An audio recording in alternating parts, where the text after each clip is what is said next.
अस्सलाम वालेकुम जी, मेरा नाम अब्दुल रहमान है और आज हम लोग मौजूद हैं हमारी अली कॉलेज ऑफ टेक्नोलॉजी की इलेक्ट्रिकल सेकेंड ईयर की क्लास के साथ। आप लोगों को ये जो क्लास इस वक्त मेरे साथ खड़ी नजर आ रही है, ये हमारी इलेक्ट्रिकल सेकेंड ईयर की क्लास है जो कि आज हमारे साथ एक प्रैक्टिकल परफॉर्म कर रही है।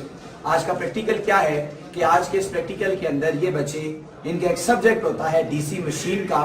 इस डीसी मशीन के सब्जेक्ट के अंदर आज ये बच्चे एक प्रैक्टिकल परफॉर्म कर रहे हैं जिसमें ये बच्चे डीसी सीरीज मोटर का तारफ कर रहे हैं, डीसी सीरीज मोटर को चलाने का तरीका कार देख रहे हैं और साथ ही साथ आज के इस प्रैक्टिकल में डीसी की सीरीज मोटर के ऊपर लोड डालकर उसकी जो कैरेक्टरिस्टिक्स है या खसूसियात जिसे हम कहते हैं उसे मालूम कर रहे हैं।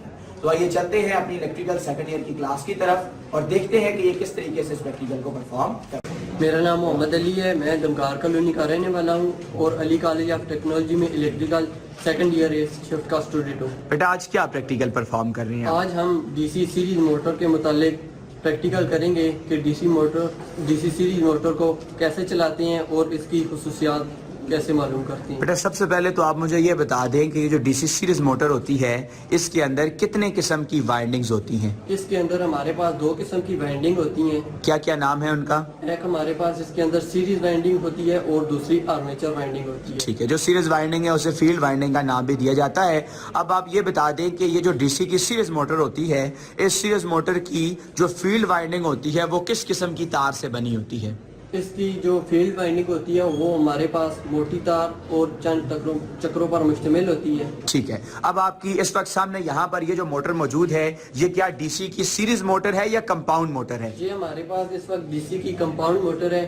अच्छा, अब अगर आप इसको कंपाउंड मोटर, वो मोटर होती है जिसके अंदर तीन वाइंडिंग्स बेसिकली होती हैं, एक सीरीज वाइंडिंग, एक शंट वाइंडिंग, एक आर्मेचर वाइंडिंग। अब क्या इस कंपाउंड मोटर को आप सीरीज मोटर बनाना चाहें तो बना सकते हैं? यस सर, हम इसको बना सकते हैं। चलिए, तो सबसे पहले तो आप इसके टर्मिनल बॉक्स हमें बता दें कि उसके अंदर कितने किस्म के टर्मिनल्स मौजूद ये हैं। हमारे पास इस मोटर का टर्मिनल बॉक्स है, 6 कनेक्शन मौजूद है, यानी कि तीनों वाइंडिंग के पहले सिरे और आखिरी सिरे। ठीक है, इनमें से दो हमारे पास आर्मेचर वाइंडिंग के हैं, 2 सीरीज वाइंडिंग के हैं और 2 शंट वाइंडिंग के हैं। चलिए, अब आप इसके कनेक्शन करें और कनेक्शन के मुतालिक हमें बताएं कि सीरीज वाइंडिंग में जो फील्ड सीरीज मोटर को चलाने के लिए जो फील्ड वाइंडिंग है उसे आर्मेचर के साथ कैसे जोड़ेंगे? हम जो हमारे पास इसकी फील्ड वाइंडिंग है उसका पॉजिटिव सिरा आर्मेचर के नेगेटिव के साथ लगाएंगे और उस आर्मेचर के पॉजिटिव पर एक सप्लाई देंगे और एक सीरीज वाइंडिंग के नेगेटिव पर। यानी कि आप इसकी फील्ड वाइंडिंग को आर्मेचर वाइंडिंग के साथ सीरीज में जोड़ देंगे। फील्ड वाइंडिंग का दूसरा सिरा आर्मेचर के किसी एक सिरे के साथ शार्ट हो जाएगा और जो बकाया सिरे हैं उन पर आप सप्लाई दे देंगे। चलिए, अब आप अपनी जो सप्लाई देने का मरहला है इसको शुरू करें, इसकी वायरिंग करें। सबसे पहले हम इसके साथ एक वोल्ट मीटर लगा लेंगे। डीसी की जो सप्लाई है बेटा वो कहाँ से आ रही है आपकी? डीसी की सप्लाई के हमारे ये 2 पॉइंट है। ठीक है, और ये हमारे पास डीसी का वोल्ट मीटर लगा हुआ है। सबसे पहले हम पॉजिटिव सप्लाई देंगे वोल्ट मीटर पर, उसके बाद हम नेगेटिव सप्लाई दे देते हैं वोल्ट मीटर पर। उसके बाद जो हमारी मोटर है, सबसे पहले हम एक सप्लाई की तार यहाँ पर लेंगे जो कि हम जिसको पॉजिटिव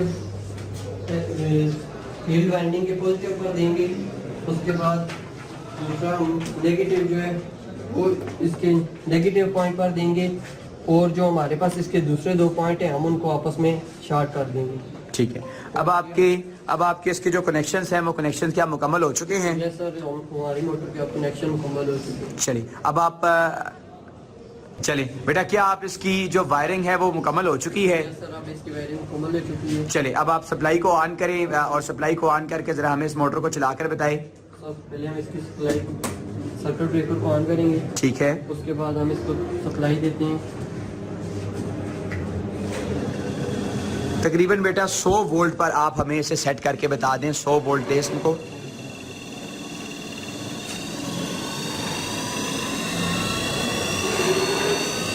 चलिए, ठीक है, अब आप वापस 0 पर ले आए इसे। अब इस वक्त इस मोटर की स्पीड क्या पिछली शंट मोटर की स्पीड की निस्बत क्या इस मोटर की स्पीड ज्यादा थी या कम थी? इसकी स्पीड उस मोटर की वजह निस्बत ज्यादा थी। ज्यादा थी। चलिए, ठीक है। अस्सलाम वालेकुम, मेरा नाम अवैस अहमद है, मैं सिरकोट का रहने वाला हूँ। और मैं अली कॉलेज ऑफ टेक्नोलॉजी में इलेक्ट्रिकल सेकंड ईयर का स्टूडेंट। अच्छा बेटा, आज क्या प्रैक्टिकल परफॉर्म कर रहे हैं आज हम डीसी मोटर का प्रैक्टिकल कर रहे हैं। डीसी में कौन सी मोटर चला रहे हैं? शंट मोटर, कंपाउंड मोटर या series motor? Series motor. Series motor. अच्छा, मुझे ये बताएं कि क्या जो अभी आपसे पहले स्टूडेंट आया था उसने क्या इसकी चलाने के लिए जो वायरिंग होती है, स्टार्टिंग के कनेक्शन होते हैं, वो कर लिए हैं? जी सर। क्या जरा देखकर मुझे ये बता दें कि उसने वोल्ट मीटर तो लगाया है, लेकिन क्या उसने सर्किट में कहीं पर एम्पेयर मीटर लगाया था? No sir. नहीं लगाया। तो जरा एम्पेयर मीटर मुझे बता दें कि कौन सा मॉड्यूल है एम्पेयर मीटर का और कहाँ से एम्पेयर मीटर किधर लगा हुआ है? ये हमारा डीसी का एम्पेयर मीटर है। ये आपका डीसी का एम्पेयर मीटर है। अब अगर मैं इस डीसी के एम्पेयर मीटर को इस सप्लाई के दरमियान लगाना चाहता हूँ तो किस तरीके से लगाऊंगा? इसे सर्किट की कैसे लगाया जाता है? आया पैरेलल में या सीरीज में? सीरीज में लगाया जाता है। सीरीज कनेक्शन में लगाया जाता है। चलिए, अब आप इस डीसी के एम्पेयर मीटर की वायरिंग करें।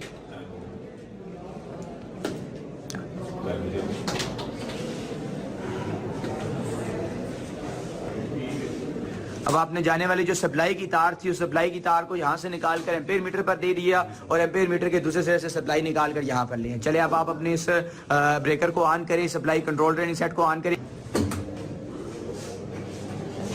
अच्छा, अब जरा अपने वेरिएबल से सब से वोल्टेज दे, तकरीबन 70 वोल्ट तक अपनी डीसी की सीरीज मोटर तक इसे वोल्टेज दे से।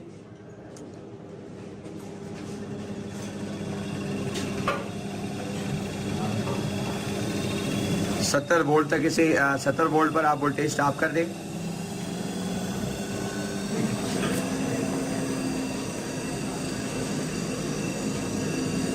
अच्छा, अभी इस वक्त 70 वोल्ट आप मोटर को दे रहे हैं, तो इस वक्त आपकी ये जो मोटर करंट ले रही है बेटा, ये कितना करंट ले रही है?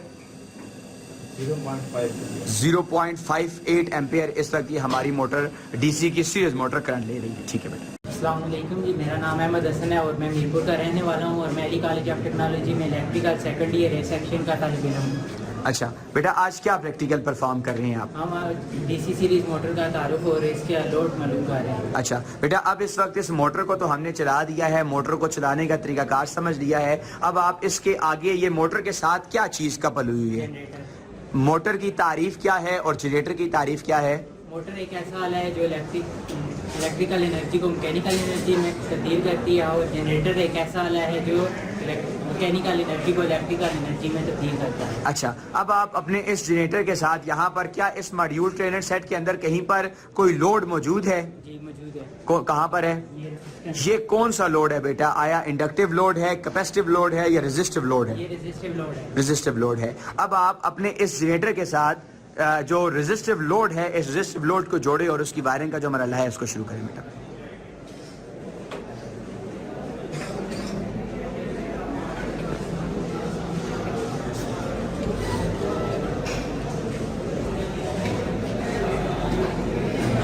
अब हमारे जनरेटर की वायरिंग मुकम्मल हो चुकी है। अच्छा, क्या आपने इस वक्त जनरेटर के साथ अपना स्पीडोमीटर और जो लोड वगैरह है वो सारा जोड़ दिया है?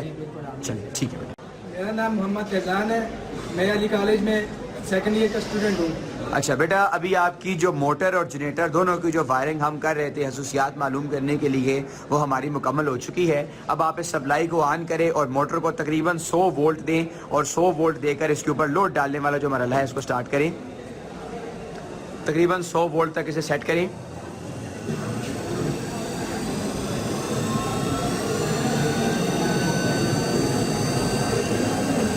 चलिए, 100 वोल्ट पर इस वक्त आप अपनी मोटर को 100 वोल्ट दे रहे हैं और इसकी इस वक्त ये स्पीड है और करंट इस वक्त इसमें से 0.5 एम्पेयर गुजर रहा है। अब आप जो आपका यहाँ पर सप्लाई पे वेरिएबल लोड मौजूद है, इसमें से 2 नंबर स्टेप का जो लोड है वो इसके ऊपर डालें। अब क्या लोड पड़ने से आपकी मोटर की स्पीड में कमी वाकया हुई है या नहीं हुई? लोड पड़ने से हमारी मोटर बैठ गई, उसकी स्पीड में कमी वाकई होगी। स्पीड में कमी वाकया होगी। इस वक्त ये स्पीडोमीटर की 3 रीडिंग्स है, या मैं पढ़ के बता दें जरा क्या क्या आ रही है उसमें? टार्क कितनी है, स्पीड कितनी है, पावर कितनी है? हमारी मोटर की स्पीड 764 RPM है। ठीक है। मोटर का टार्क 174 और पावर 13.5 आवाट जो कि आउटपुट पावर है। अब आप लोड को 4 नंबर की सिचुएशन पर लेकर आए। अब आपका टार्क कितना हो गया है? 355। 28 वाट आपकी पावर हो गई है और 762 का इस वक्त आरपीएम इसके अंदर हो चुका है। अस्सलाम वालेकुम, मेरा नाम मोहम्मद शमास है, मैं बेर स्ट्रीट का रहने वाला हूँ। अच्छा बेटा, अभी आज आप कौन सा प्रैक्टिकल परफॉर्म कर रहे हैं? डीसी की कौन सी मोटर चला रहे हैं? डीसी की सीरीज मॉडल चला रहे हैं। सीरीज मोटर चला रहे हैं। अभी इस वक्त आपकी ये जो मोटर चल रही है, इस मोटर के इस वक्त हमने 100 वोल्ट इस मोटर को दिए थे और लोड पड़ने से वोल्ट ड्रॉप हुए, तकरीबन 97 वोल्ट हो चुके हैं। करंट कितना है बेटा इस मोटर का? 0.94 एम्पियर इस वक्त करंट है इसका। और स्पीड, टार्क और पावर के मुतालिक हमें बता दें। स्पीड है 756, टार्क है 353 और पावर है तकरीबन 27। ठीक है, अब आप इसे फुल लोड कंडीशन पर ले जाइए। इस वक्त तकरीबन हमारा हाफ लोड पड़ा है, आप इस पर फुल लोड कर दे। जो आपके वेरिएबल की फुल कंडीशंस है आप इसे उसमें ले जाएं। ये अब आपने इस वक्त फुल लोड डाला है, तो फुल लोड डालने से टार्क में, स्पीड में और पावर में क्या कोई तब्दीली आई है बेटा? जी सर, दीजिए आइए। अच्छा, क्या क्या है? स्पीड कितनी रह गई है? 747 पे पहुंच गई है। ठीक है। और टार्क इसका 659 पे पहुंच गया और 51.7 इसका पावर आ गया। पावर आ गई है। अब आप मुझे ये बताएं कि डीसी की जो सीरीज मोटर होती है, इस डीसी की सीरीज मोटर को क्या बगैर लोड के ऑन किया जा सकता है? नहीं सर, ये इसको नहीं ऑन किया जा सकता, क्योंकि इसकी वजह यह है कि अगर इसको बगैर लोड के ऑन करेंगे तो इसकी फाउंडेशन उखड़ने का चांस बन सकता है। यानी कि इस मोटर की स्पीड बहुत ज्यादा होती है, इतनी ज्यादा होती है कि अगर हम लोड के बगैर इसे ऑन करेंगे तो ये अनकंट्रोलेबल हो जाती है, जिसमें फाउंडेशन वगैरह का या जहां पर मोटर नस्ब की होती है वहां पर उस फाउंडेशन के उखड़ने का खतरा होता है। तो ये थी हमारी इलेक्ट्रिकल सेकेंड ईयर की क्लास। जो इलेक्ट्रिकल सेकेंड ईयर की क्लास के ये दोनों सेक्शंस इस वक्त मौजूद हैं, जो कि आज एक प्रैक्टिकल परफॉर्म कर रहे थे, जिस प्रैक्टिकल के अंदर ये बच्चे डीसी मशीन के सब्जेक्ट में डीसी सीरीज मोटर का तारफ कर रहे थे। इन्होंने डीसी सीरीज मोटर को चलाने का तरीकाकार देखा और साथ ही साथ डीसी की सीरीज मोटर के ऊपर लोड डालकर उस लोड की खसूसियात वगैरह को मालूम किया।